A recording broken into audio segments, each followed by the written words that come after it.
Welcome to learning concept by Ghani sir. आप सभी का हमारे यूट्यूब चैनल पर हार्दिक स्वागत है। आज के इस क्लास में हम लोग चर्चा करेंगे सिम्पटम काज्ड बाय फंजाई, अर्थात फंजाई के द्वारा जब किसी पौधे के शरीर में रोग उत्पन्न किया जाता है तो कौन कौन से लक्षण उत्पन्न होते हैं, उन्हीं तमाम सिम्पटम के बारे में डिटेल हम लोग स्टडी करेंगे। पहला सिम्पटम है स्मट। स्मट में क्या होता है कि जो अफेक्टेड प्लांट्स होता है उसका जो स्पोर का मास होता है सामान्य रूप से वो ब्लैक या डार्क ब्राउन कलर का हो जाता है और उसकी वृद्धि का जो पैटर्न होता है वो अनियमित हो जाता है। इस तरह का जो सिम्पटम होता है उसको हम स्मट के नाम से जानते हैं। सामान्य रूप से लूज स्मस ऑफ वीट जो कि बड़ी फेमस सिम्पटम के या बीमारी के नाम से जाना जाता है। दूसरा होता है रस्ट, पुस्टल्स ऑफ स्पोर्स, यानी स्पोर्स के छोटे छोटे बाहर की तरफ उभरी हुई संरचनाओं के रूप में होते हैं, जिनका जो स्वरूप होता है वो या तो लिनियर होता है या सर्कुलर होता है और ये घिरे हुए होते हैं क्लोरोटिक स्पॉट से या क्लोरोटिक एरियाज से। जो कलर ऑफ पुस्टल्स होता है वो या तो ब्राउन, डार्क ब्राउन कलर का होता है या फिर येलो कलर का होता है। तो इस तरह का जो सिम्पटम होता है उसको हम रस्ट के नाम से जानते हैं, जैसे ब्लैक रस्ट ऑफ व्हीट। इसी क्रम में अगला है mildew. They are a group of fungal disease. ये फंगल डिसीज़ का एक समूह होता है जिसमें पैथोजेंस जो होता है वो सुपरफिशियल ग्रोथ को दर्शाता है हास्ट सरफेस के ऊपर, और ये वाइट, ग्रे, ब्राउन या वायलेट स्पॉट के रूप में फ्रूट पे, लीफ पे और स्टम पे लक्षणों को दर्शाता है। और इस तरह की जो ग्रुप ऑफ फंगल डिसीज़ होती है उसको हम मिल्ड्यूस के नाम से जानते हैं। अब जो मिल्ड्यूस होती है ये 3 तरह की होती है। पहले को कहा जाता है डाउनी मिल्डो, दूसरे को कहा जाता है पाउडरी मिल्डो और तीसरा होता है ब्लैक मिल्डो। अगला है स्कैब। स्कैब जो होता है ये एपिडर्मल और कार्टिकल सेल्स जो होती है, जब ये आउटग्रोथ के रूप में अपने को दर्शाती है तो अल्सर लाइक लेजियन दिखाई देता है। जो हास्ट प्लांट होता है उसके ट्यूबर पे, उसके स्टम पे, उसके लीफ पे और उसके फ्रूट्स पे। यानी जो हास्ट प्लांट होता है उसके ट्यूबर, स्टम, लीफ और फ्रूट्स पे अल्सर लाइक लेजियंस दिखाई देता है। और क्यों दिखाई देता है? क्योंकि आउटग्रोथ होती है एपिडर्मल सेल और कार्टिकल सेल में। तो जब कभी भी आउटग्रोथ एपिडर्मल और कार्टिकल सेल्स में हो और उसकी वजह से अल्सर लाइक लेजन्स का फॉर्मेशन हो हास्ट प्लांट के ट्यूबर, स्टम, लीफ और फ्रूट्स पे, तो इस तरह का जो सिम्पटम होता है उसे हम स्कैब के नाम से जानते हैं, जैसे कि पोटैटो स्कैब। अगला है एक्सुडेशन। कोई भी जो प्लांट जो होता है जब वो किसी फंजाई के संपर्क में आ जाता है वो पैथोजेनिक फंजाई होता है, अर्थात डिसीज्ड जो प्लांट होता है उसके अंदर का जो फ्लूइड्स होता है जब वो बाहर की तरफ आने लगता है तो उस दशा को कहा जाता है एक्सुडेशन। नेक्रोसिस का मतलब ये होता है कि जो इन्फेक्टेड प्लांट होता है जो किसी फंजाई के द्वारा इन्फेक्टेड होता है, उसके इन्फेक्टेड प्लांट के जो टिश्यूज़ होते हैं उनकी या तो डेथ होती है या किलिंग हो जाती है। और जब डेथ या किलिंग हो जाती है किसी भी हास्ट प्लांट के टिश्यूज़ की, जो फंजाई के द्वारा इन्फेक्शन की वजह से ऐसा अगर होता है तो उस सिम्पटम को हम कहते हैं नेक्रोसिस। अब जो नेक्रोसिस होती है इसकी बहुत सारी टाइप्स होती हैं। आइए इनके सारे टाइप्स को एक एक करके पढ़ा जाए। पहला है लेजन्स और spots. A circular diseased area develop on leaf, stem, fruit of affected tissue become brown and dies. यानी पत्ती हो गया, तना हो गया, फल हो गया, इन पे गोलाकार या अंडाकार धब्बे दिखाई देते हैं। सामान्य रूप से इनका जो रंग होता है धब्बों का वो ब्राउन कलर का होता है और वो जो एरिया होता है उस एरिया की जो सेल्स होती है, टिश्यूज जो होते हैं वो डैमेज हो जाते हैं यानी मर जाते हैं। तो इस तरह का जो सिम्पटम होता है उसको लेजन्स और स्पॉट्स के नाम से जाना जाता है, जैसे कि लीफ स्पॉट ऑफ एप्पल्स। अगला है एंथ्रेक्नोज। इसका मतलब होता है कि अगर स्पॉट्स जो होते हैं वो इरेगुलर होते हैं, अनियमित आकृति के अगर स्पॉट्स होते हैं और ये स्टम, पेटियोल, लीफ और इन और फ्रूट्स, यानी पौधे का जो पार्ट्स होता है जैसे कि तना है, पेटियोल है, पत्ती है, विंस है और फ्रूट्स है, इस पर अगर इरेगुलर टाइप के स्पॉट्स नज़र आते हैं तो हम उसको कहते हैं एंथ्रेक्नोज। अगला है ब्लाइट।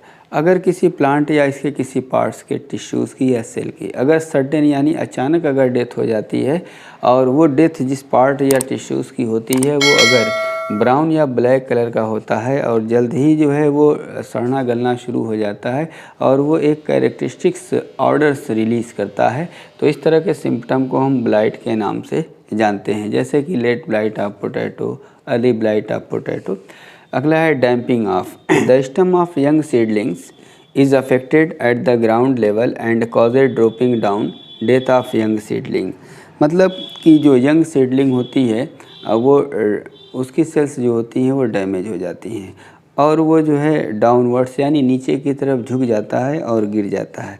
गिरने के बाद उससे जो उसकी जो है डेथ हो जाती है। Of young seedling is affected at the ground level and causes the drooping down and death of young seedling.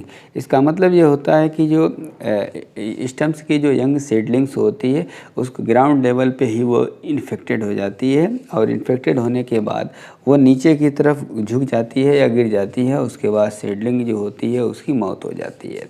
तो इस तरह के सिम्पटम को हम डैम्पिंग ऑफ के नाम से जानते हैं। अगला है डाई बैक। तो ट्विग और ब्रांचेज स्टार्ट डाइंग। ट्विग और ब्रांचेज होती हैं वो डाइंग करना शुरू कर देती हैं फ्रॉम द टिप डाउनवर्ड्स, छोर से वो नीचे की तरफ, इम्पॉर्टिंग ए बर्नट अपीयरेंस, और वो एक जला हुआ स्वरूप जो होती हैं वो दर्शाती हैं। तो इस तरह का अपीयरेंस जो होता है या सिम्पटम जो होता है उसको डाई बैक के नाम से जानते हैं। अगला है हमारा rot.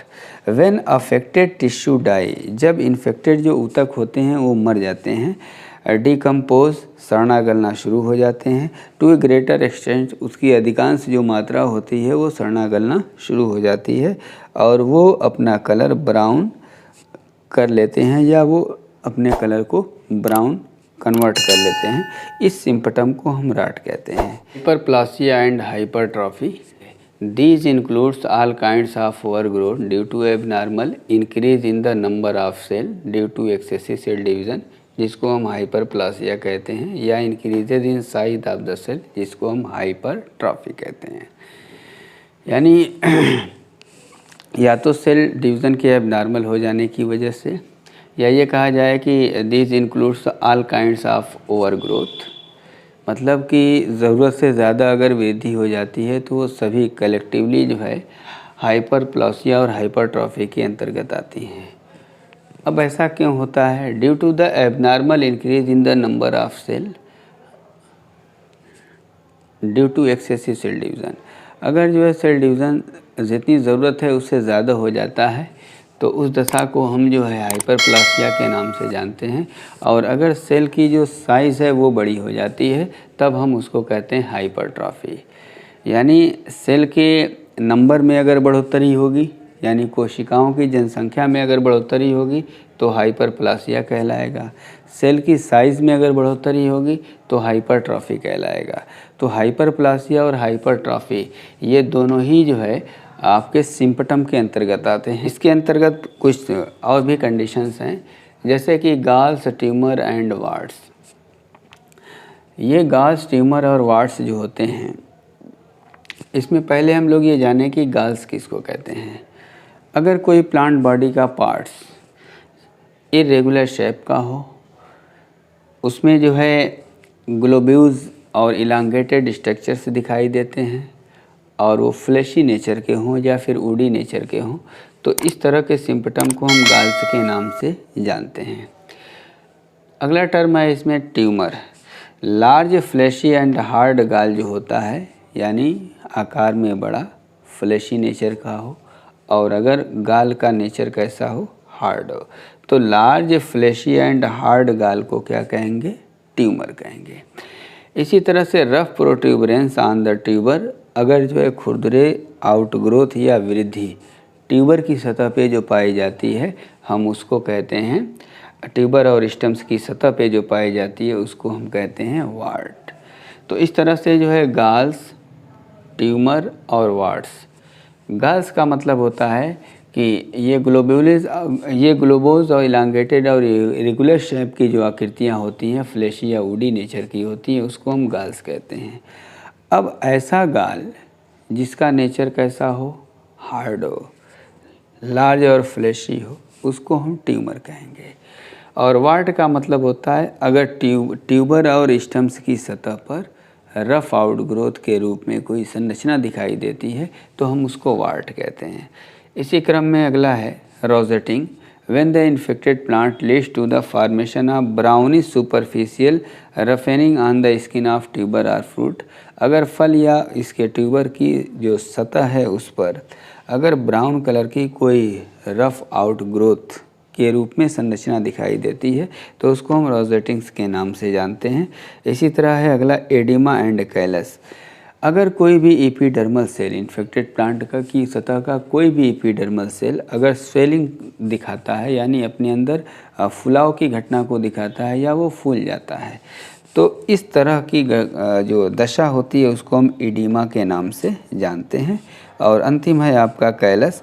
Callus is the outgrowth of the tissue in response to wounding, मतलब घाव या चोट लग जाने की वजह से जो आउटग्रोथ निकलती है, जहाँ चोट लगती है वहाँ जो फूलने की घटना होती है, जो आउटग्रोथ के रूप में लक्षण दिखाई देता है, हम उसी को कहते हैं कैलस। तो इस तरह से जो है इस वीडियो में हम लोगों ने फंजाई के द्वारा उत्पन्न होने वाले जितने भी जो है सिम्पटम थे उन सभी सिम्पटम के बारे में एक एक करके डिटेल स्टडी किया।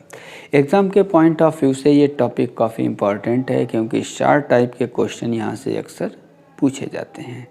बेसिक टर्मिनोलॉजी से रिलेटेड ये सभी टर्म थे जिसको बहुत सरल तरीके से हमने बताने का प्रयास किया है।